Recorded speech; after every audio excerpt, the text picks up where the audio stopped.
Vachanavayal daily live June 12. സഹാഗണിലെ വിശുദ്ധ John. സ്പെയിനിൽ Saint ഫഗോണ്ടസിൽ 1419 വിശുദ്ധ ജോൺ ജനിച്ചത്.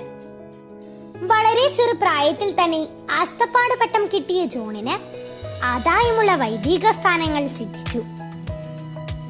26-ാമത്തെ വയസ്സിൽ പുരോഹിതനായി. ജോൺ പാപങ്ങളൊന്നും ചെയ്തില്ലായിരുന്നെങ്കിലും തന്റെ ജീവിതം ലൗകായികമാണെന്ന് തോന്നി. അദ്ദേഹം തനിക്ക് കിട്ടിയ വൈദിക സ്ഥാനങ്ങൾ ഉപേക്ഷിച്ച് ദാരിദ്ര്യത്തിലും ആശാനിഗ്രഹത്തിലും ജീവിക്കാൻ തുടങ്ങി. ജ്ഞാനവായനയും ധ്യാനവും പ്രാർത്ഥനയും ലൗകിക സന്തോഷങ്ങളെക്കാൾ നിർമ്മലമായ ആനന്ദം നൽകുമെന്ന് അനുഭവം കൊണ്ട് അദ്ദേഹം മനസ്സിലാക്കി. ഈ മാനസാന്തരത്തിനു ശേഷം ജോൺ സലൻമങ്കയിൽ 4 കൊല്ലം ദൈവശാസ്ത്രം പഠിച്ചു.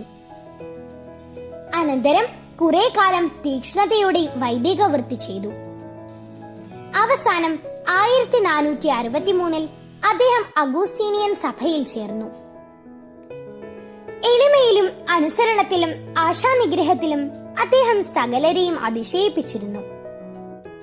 അദ്ദേഹത്തിന്റെ പ്രസംഗങ്ങളും ഉപദേശങ്ങളും നഗരത്തിൽ വലിയൊരു അന്തരം വരുത്തി. സഭയുടെ ചൈതന്യം പാലിക്കുന്നതിൽ ഫാദർ ജോൺ സർവദാ വിജയിച്ചിരുന്നു. അധികാരം പ്രയോഗിച്ചല്ല, മാതൃക വഴിയാണ് അദ്ദേഹം കീഴുള്ളവരെ ഭരിച്ചത്.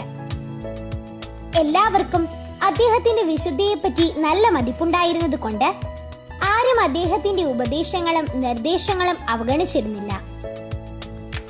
അന്ന് പ്രഭുക്കളുടെ ഇടയിൽ അസാധാരണമായിരുന്ന കലഹങ്ങൾ പരിഹരിക്കുന്നതിൽ വിശുദ്ധൻ വലിയ പങ്ക് വഹിച്ചിട്ടുണ്ട്. വഴക്കുകളും കലഹങ്ങളും പരിഹരിച്ച് സമാധാനം സ്ഥാപിക്കുന്നതിന് വിശുദ്ധന് പ്രത്യേക വരം ദൈവത്തിൽ നിന്ന് ലഭിച്ചിരുന്നു. ഭൃത്യരെ ദ്രോഹിച്ചിരുന്ന ഒരു പ്രഭുവിനെ ഫാദർ ജോൺ ഒരിക്കൽ ശാസിക്കുകയുണ്ടായി. അതിനാൽ പ്രഭുവിന് ജോണിനോട് വിരോധമുണ്ടാവുകയും ഫാദർ ജോണിനെ വധിക്കാൻ കൊലയാളികളെ അയക്കുകയും ചെയ്തു. എന്നാൽ അവർ അദ്ദേഹത്തിന്റെ വിശുദ്ധമുഖം കണ്ടതോടെ ദുഷ്ടവിചാരം തള്ളി മാപ്പപേക്ഷിച്ചു. പിന്നീട് ആ പ്രഭു രോഗബാധിതനായി. അപ്പോൾ അദ്ദേഹവും ഫാദർ ജോണിനോട് ക്ഷമാപണം ചെയ്തു.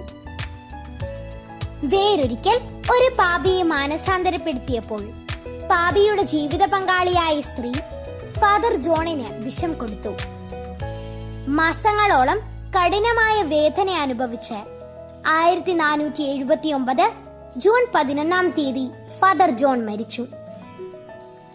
1690 ഫാദർ ജോണിനെ വിശുദ്ധനായി പ്രഖ്യാപിച്ചു. ഈ വിശുദ്ധന്റെ ജീവിതം നമുക്ക് അന്വർത്ഥമാക്കി തരുന്ന തിരുവചനം ഇതാണ്: സമാധാനം സ്ഥാപിക്കുന്നവർ ഭാഗ്യവാന്മാർ, അവർ ദൈവപുത്രന്മാരെന്ന് വിളിക്കപ്പെടും.